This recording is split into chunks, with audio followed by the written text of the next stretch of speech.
La zone 51 est depuis des décennies un endroit où les théoriciens ont placé leurs idées pour découvrir le mystère qui s'y trouve. Y avait-il vraiment ou y a-t-il des extraterrestres dans cet endroit? Quels autres secrets peuvent exister? Que disent les anciens travailleurs qui ont mis les pieds dans la zone 51?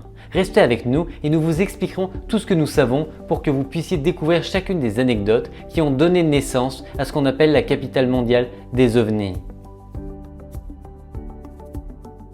En réalité, aujourd'hui encore, on sait peu de choses sur cette zone mystérieuse. Cependant, en 2013, le gouvernement des États-Unis a déclassifié des documents dans lesquels il confirmait l'existence de la zone 51, précisant qu'elle était utilisée comme terrain d'essai et d'entraînement pour l'armée de l'air, créée dans les années 1950 pendant la guerre froide.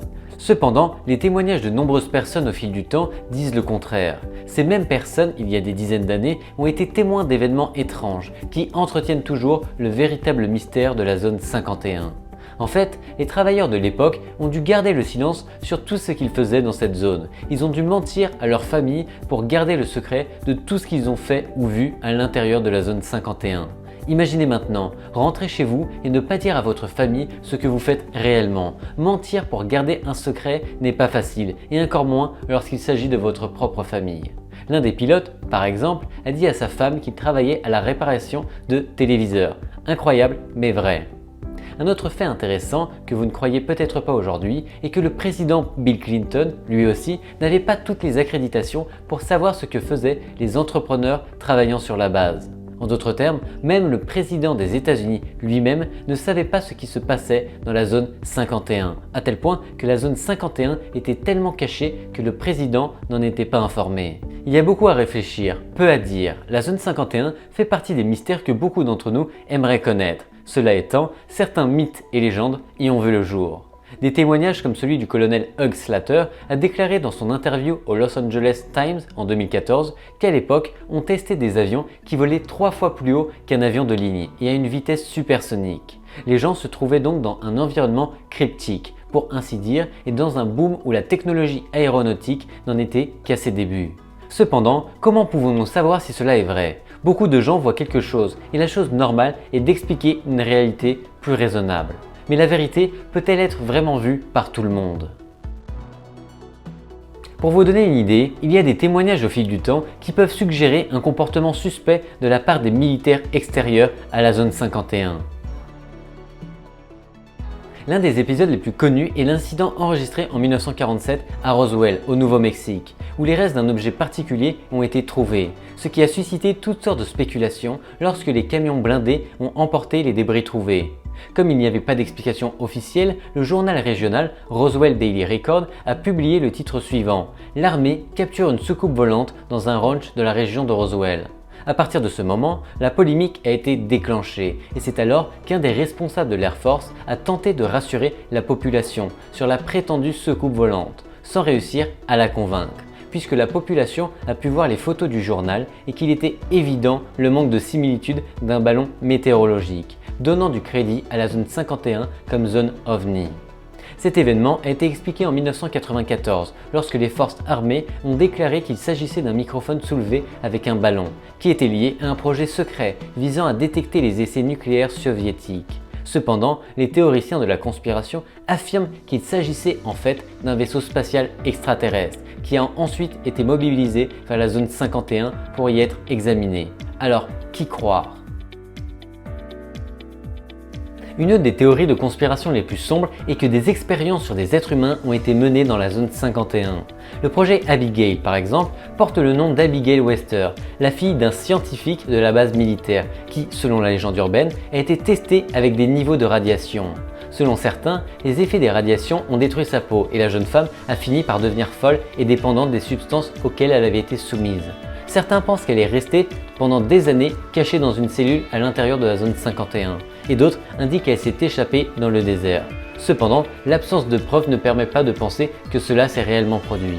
En 2011, la publication du livre Area 51, An Uncensored History of America's Most Secret Military Base, écrit par Annie Jacobson, parle de personnes modifiées dès la naissance par le projet du docteur Joseph Mengele du régime nazi et qui, sous les ordres de Joseph Staline, ont cherché à semer la panique aux États-Unis.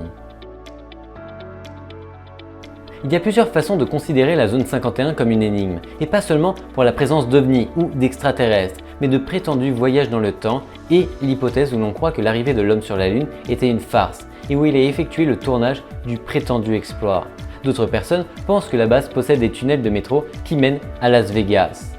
Cependant, ceux qui ont travaillé dans la zone 51 nient ces théories, mais ils reconnaissent que leurs informations sont très limitées. Si c'est le cas, que ne savent-ils pas vraiment ? Bien qu'au fil du temps, de nombreuses théories aient été réfutées, nous nous demandons s'il existe quelque chose d'autre que nous ne connaissons pas. Qui peut le savoir ? D'autre part, il existe un témoignage assez unique d'un ancien ouvrier de la zone 51, Bob Lazar. Il témoigne en 1989 qu'il a vu de ses propres yeux des photographies d'extraterrestres et affirme que le gouvernement utilisait l'installation pour examiner les ovnis. Cependant, il n'a jamais présenté de preuves ou d'éléments permettant de le confirmer.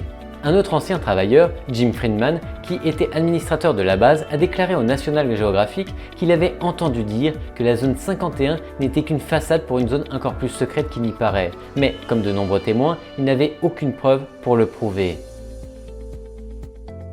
Malheureusement, aucun des témoins qui ont révélé l'existence possible d'extraterrestres dans la zone 51 n'offre de preuves réfutables, mais il n'existe pas non plus de preuves des témoignages qui cherchent à réfuter les théories sur les ovnis. Néanmoins, l'astrobiologiste Douglas Vakosh, président de Messages to Extraterrestrial Intelligence, a déclaré ce qui suit à la BBC Monde.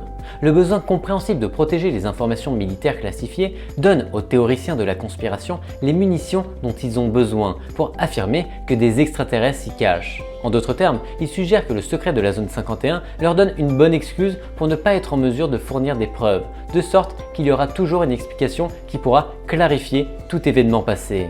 Vakosh estime également que le cas de Roswell n'a pas de sens non plus, puisque selon lui, si des extraterrestres ont pu parcourir des milliards de kilomètres en toute sécurité pour atteindre la Terre, pourquoi les freins auraient-ils lâché dans les 100 derniers mètres ?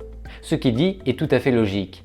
Malgré les controverses, certains théoriciens pensent que rien ne peut être parfait. Peut-être que l'atmosphère de la Terre ou une autre variable peut décontenancer les vaisseaux spatiaux extraterrestres et qu'ils peuvent échouer étant inadaptés à ce type d'environnement. En outre, l'astronome Seth Shostak, qui travaille à l'Institut pour la recherche d'une vie extraterrestre intelligente, affirme que les preuves obtenues sur les ovnis de la zone 51 sont pauvres et anecdotiques. Mais quel mystère ne l'est pas ? La zone 51 est vraiment pleine de secrets qui, aujourd'hui, en raison du manque de preuves, indiquent officiellement le développement de la technologie, qui a été effectué par des vaisseaux que beaucoup ont confondus avec la présence d'ovnis.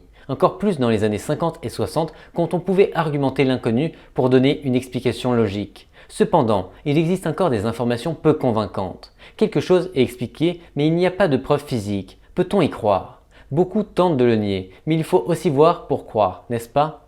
Alors laissons une page blanche. Beaucoup de théoriciens se demandent encore si tout cela est vraiment une façade pour quelque chose de plus grand. Qu'en est-il des anciens travailleurs qui ont vu ou entendu quelque chose ? Le silence et le secret qui entourent encore la zone 51, ainsi que le peu d'informations fournies par les travailleurs qui y étaient, laissent des trous possibles non résolus. Peut-être le gouvernement souhaite-t-il simplement trouver une explication plus logique, qui sait ?